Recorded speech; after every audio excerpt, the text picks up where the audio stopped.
हम मीनू झा प्रणाम करै छी समस्त मिथिलावासी के। एकटा समदाउन लऽ कऽ उपस्थित छी। कोशिश करै छी सब गोटे के नीक लागै। नीक लागत तऽ गीत के लाइक शेयर के संग संग चैनल के सब्सक्राइब जरूर करब। जे केने छी तिनका बहुत बहुत धन्यवाद, आभार। जय मिथिला, जय मैथिली। कथी लय भेलै सखी मोर हे गाओन माँ, मोर हे गाओन माँ, कथी लय भेलै बियाह, कथी लय भेलै बियाह।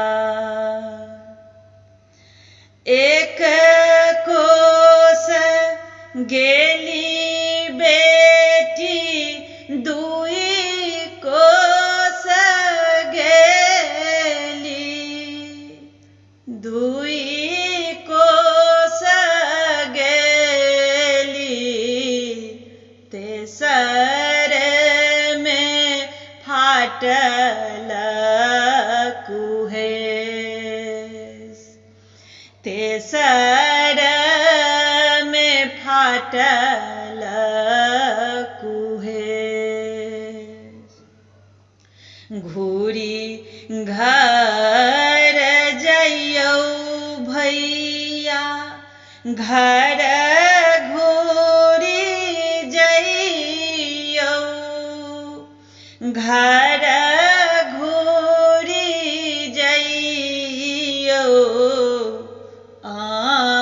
माँ के कहब बुझाय,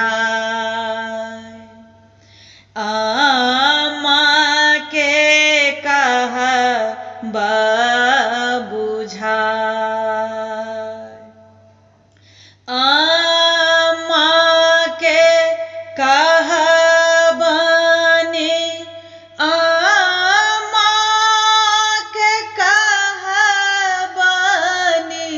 पाथर भये बैसती, पाथर भये बैसती, हमहु बैसब हियाह,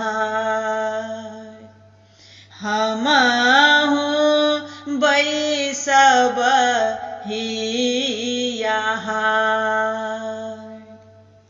पर घर गेलियै, परक पुतहु भेलियै, परक पुतहु भेलियै, मिनती करैते दिन जाय, मिनती करैते दिन जाय।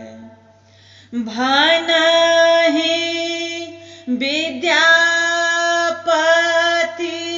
भनहि विद्यापति, सुनु समदाउन, सुनु समदाउन, सब बेटी सासुर जाय, सब बेटी